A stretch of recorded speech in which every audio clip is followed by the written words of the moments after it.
일본 아베 정부는 금일 오전 수출무역관리령 개정안 가기 결정을 통하여 우리나라를 백색 국가에서 배제하기로 결정하였습니다.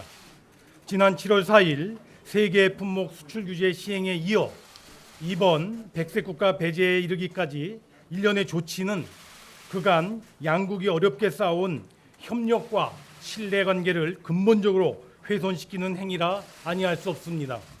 이에 정부는 일본 정부에 대해 강력한 항의와 깊은 유감의 뜻을 표하면서 정당한 근거 없이 취해진 무역 보복 조치들을 즉각 철회할 것을 강력히 촉구합니다. 한일 양국은 1500여 년이 넘는 교류와 협력의 역사를 공유하고 있으며 동북아 및 세계 평화와 번영을 위해 지속 협력해 나가야 할 이웃 국가입니다. 이러한 인식에서 우리 정부는 과거 역사에서 비롯된 문제는 그것대로 해결해 나가되 실질적으로 필요한 협력은 계속 추진되어야 한다는 투트랙 기조를 일관되게 유지해 왔습니다. 작년 강제징용 피해 관련 대법원 판결과 관련해서도 우리 정부는 민주주의 국가로서 대법원의 판결을 존중하지 않을 수 없었으며 이 문제를 풀기 위한 현실적인 해결 방안을 마련하여 이미 일본 정부에 전달한 바 있습니다. 또한 일본 정부가 지난 7월 4일 세계 품목에 대한 수출 규제 조치를 전격 시행한 이후 그 조치 배경으로 양국 신뢰관계의 손상, 우리 수출 관리의 미비, 안보상의 이유 등 명료한 근거를 제시하지 못한 채 그때그때 말을 바꾸며 아전인수격 주장을 되풀이해 왔으나 우리 정부는 직접적 대응을 자제하고 양국 간 대화를 촉구한 데 이어 유엔 안보리 전문가들 국제기구에 공동조사까지 제의하는 등 대화와 협의를 통한 외교적 해결에 최대한 성의를 갖고 임해 왔습니다. 그러나 일본 정부는 공식 협의를 끝내 거부하고 대화와 협의를 통한 문제를 해결하고자 하는 우리 정부의 노력을 외면한 채 일방적이고 차별적인 무역 보복 조치를 재차 강행한 것입니다. 일본 정부가 행한 이러한 일련의 수출 통제 조치는 다음 몇 가지 측면만 보더라도 매우 부당하다 할 것입니다. 첫째, 일본 정부의 조치는 역사적 사법적 사안에 대해 경제적 수단을 동원하여 보복을 가한 잘못된 조치가 아닐 수 없습니다. 그 조치의 근거도 앞서 말씀드린 바와 같이 양국 간의 신뢰 손상, 불화수소의 북한 반출 의혹, 재래식 무기의 캐치홀 규제 신뢰 저하와 같이 일관성 없이 계속 변하고 있습니다. 이러한 모습들은 최근의 수출 규제 조치가 얼마나 근거 없이 자의적으로 행해진 것인지 명백히 보여주는 것입니다. 둘째, 전후 자유무역주의의 최대 수혜국인 일본이 WTO 등 국제무역 질서를 크게 훼손하는 처사입니다. 즉, 자유무역주의 기반 국제 질서에 힘입어 오늘날의 세계적인 경제 대국으로 성장할 수 있었던 일본이 자신들의 필요에 따라 그 기반 질서를 스스로 무너뜨리는 것은 일본에 대한 국제사회의 신뢰를 거둬들이게 만드는 이율 배반적인 모습입니다. 셋째, 지난 6월 말 일본이 G20 오사카 정상회의의 의장국으로서 세계에 보여준 역할과 정반대의 조치가 아닐 수 없습니다. 당시 일본은 자유롭고 공정하며 비차별적인 무역 환경에 대한 합의 도출을 위해 막바지까지 노력하였습니다. 그런 일본이 G20 오사카 정상회의 선언문 발표 다음 날부터 특정 국가에 대한 차별적 조치를 행한 것은 국제사회에서 책임 있는 일원으로서 결코 있을 수 없는 행동일 것입니다. 넷째, 이번 조치는 한일 간 공동 번영의 전제였던 호혜적 협력 관계를 근본적으로 훼손하는 것입니다. 즉, 그동안 분업, 협업, 경쟁을 통하여 유지되어 온 양국의 경제 파트너십을 돌이키기 힘든 위기의 상황으로, 그리고 동북아 안보 협력의 근간을 흔드는 엄중한 상황으로 치닫게 하는 것이 아닐 수 없습니다. 다섯째, 일본의 수출 규제 조치는 세계 경제 성장을 이끌어온 글로벌 밸류 체인을 교란하여 결과적으로 한일 양국 경제만이 아닌 전 세계 경제에 악영향을 초래하게 될 것입니다. 이는 최근 글로벌 반도체 업계를 중심으로 제기되는 일본 조치가 반도체 글로벌 공급망에 부정적인 영향을 미칠 것이라고 하는 우려로도 금방 확인할 수 있습니다. 따라서 일본 정부는 백색 국가 배제 조치를 비롯 지금까지 발표한 일련의 수출 규제 조치들을 조속히 철회해야 할 것이며, 대법원 판결 문제에 대해서는 관련 당사자들과 양국 국민들이 공감할 수 있는 합리적인 방안을 찾을 수 있도록 진지하게 협의에 나설 것을 재차 촉구하는 바입니다. 다음으로 이번 일본 정부의 백색 국가 배제 조치에 따른 영향과 우리 정부의 대응 방향에 대해 말씀드리겠습니다. 먼저 이번 백색 국가 배제 조치로 인해 관련되는 전략 물자의 수는 1194개입니다.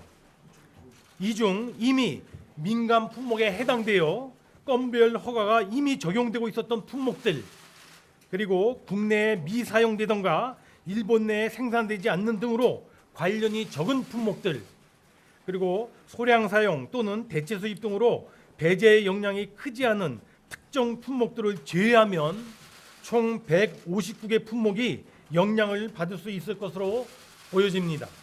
이들 품목 중에서도 상당 부분 품목은 그 영향이 제한적일 것으로 보여지나, 다만 대일 의존도가 높은 일부 품목들의 경우 공급 차질 등의 영향이 있을 것으로 우려가 됩니다. 정부는 이 159개 전 품목을 관리 품목으로 지정 대응해 나가되, 특히 대일 의존도, 파급 효과, 국내외 대체 가능성 등을 기준으로 보다 세분화하여 맞춤형으로 밀착 대응해 나가고자 합니다. 이에 정부는 그동안 품목별, 업종별 영향 분석을 토대로 하여 백색 국가 배제 상황에 대비 종합적인 대응책을 준비해 왔으며, 이제 준비된 대책에 따라 범정부적으로 치밀하고도 신속하게 총력 대응해 나가도록 하겠습니다.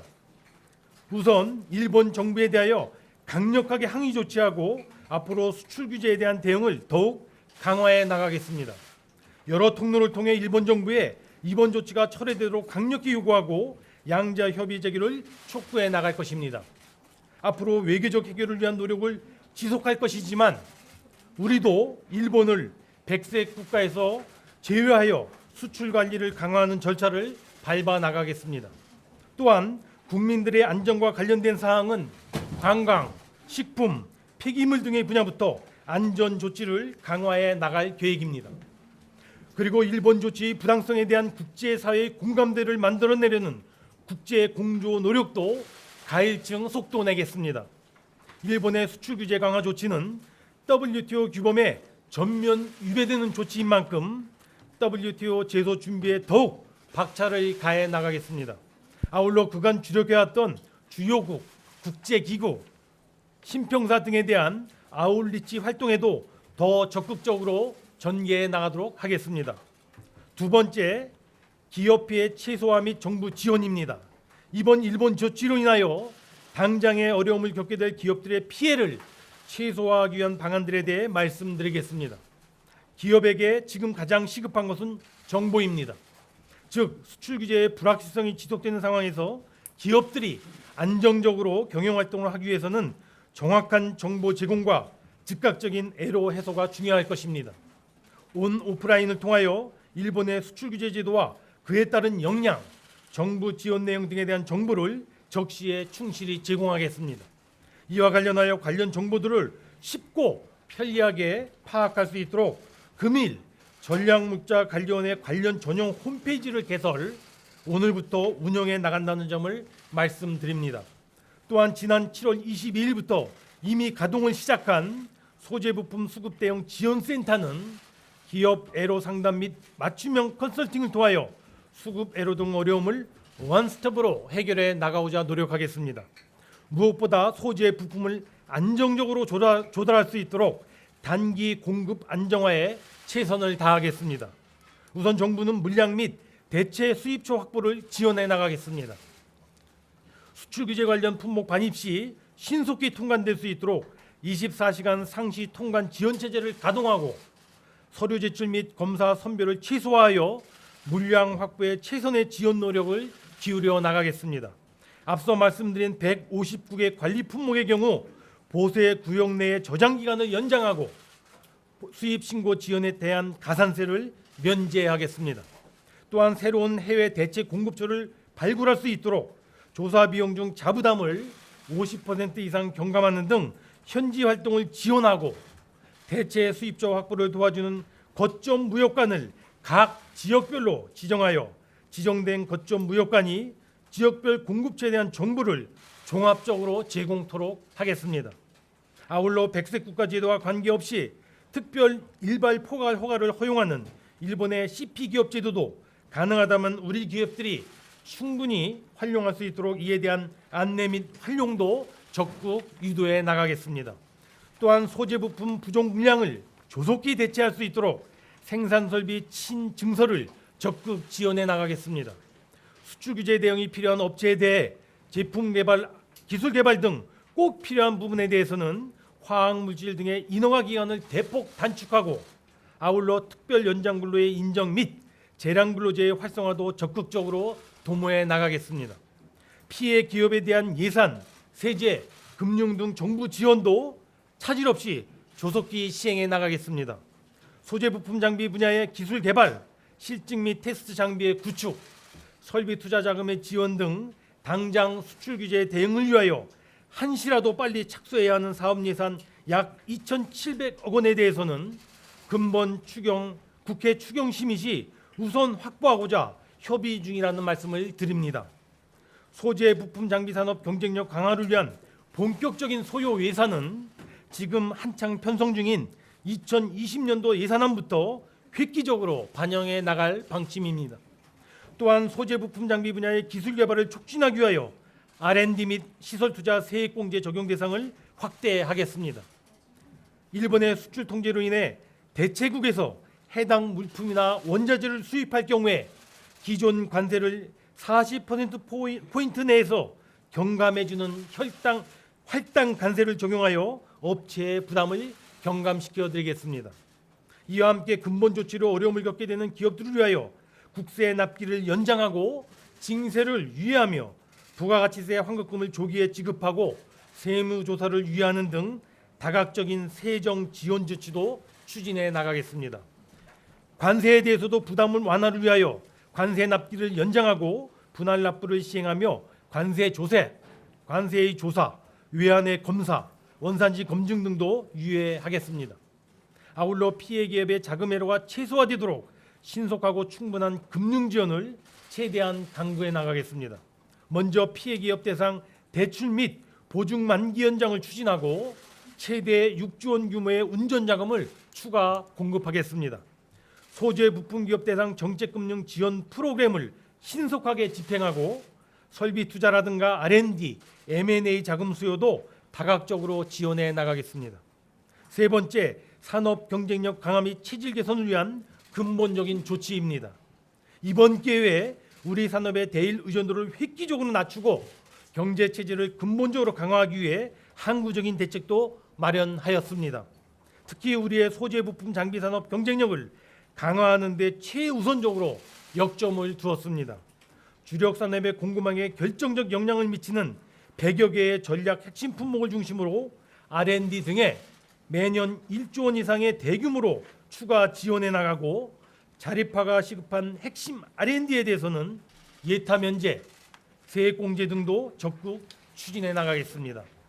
이와 같은 소재 부품 장비 산업의 기술 개발과 함께 해외 핵심 기술의 확보라든가 해당 전문 기업의 M&A 등을 적극 뒷받침하기 위해 별도의 펀드 조성을 추진하는 것은 물론 해외 M&A 인수금융의 지원, 소재 부품 장비 M&A 세제 지원 등도 적극적으로 확대하겠습니다. 아울러 수요 공급 기업 간의 수질적인 협력, 그리고 수요 기업 간의 수편적인 협력 모델을 구축하여 소재 부품 장비 산업 영역에서 대중소기업이 상생하는 강력한 국내 공급망을 이번에 확고히 정착시켜 나가도록 하겠습니다. 정부는 이와 같은 내용을 골자로 하는 소재 부품 장비 경쟁력 강화 대책을 마련 중에 있으며 다음 주 중에 구체적인 내용을 확정하여 발표하도록 하겠습니다. 한편 R&D와 관련해서는 핵심 원천 소재의 자립 역량 확보를 목표로 R&D 투자 전략 및 프로세스의 혁신 등을 담은 범정부 차원의 별도의 R&D 종합대책을 8월 말까지 마련하여 발표하도록 하겠습니다. 이를 토대로 하여 산업 파급력이 큰 전략 소재의 기술과 인력 양성 분야에 대한 과감한 투자 지원이 활발하게 이루어지도록 해나가겠습니다. 마지막으로 대응체계 재정립입니다. 일본의 수출 규제에 대한 정부 내 대응체계를 보다 촘촘하게 재정립하겠습니다.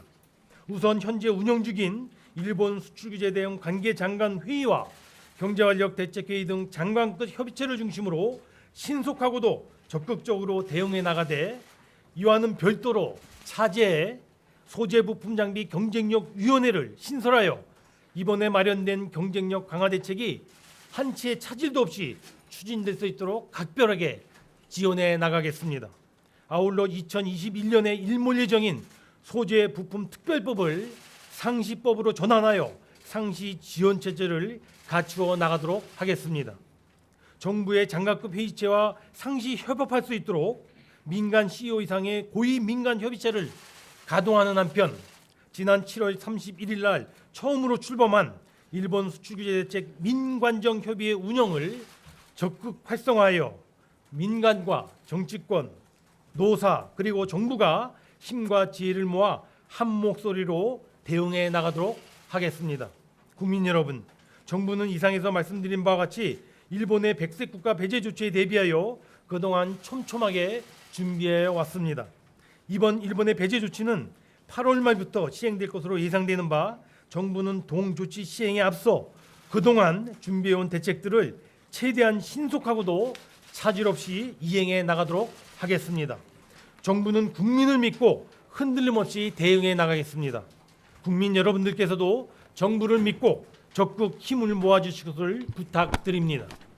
특히 온 국민이 합심하면 어떠한 어려움도 극복할 수 있다는 자신감을 갖고 각 경제 주체들이 경제 활동과 생업에 전념해 주실 것을 또한 간곡히 부탁드립니다. 끝으로 일본 정부에 분명하게 말합니다. 이번 사태의 시작도 책임도 모두 일본 정부에 있는 만큼 일본은 부당한 수출 규제 조치들을 조속히 처리하고 외교적 해결의 장으로 복귀할 것을 다시 한번 강력히 촉구합니다. 감사합니다.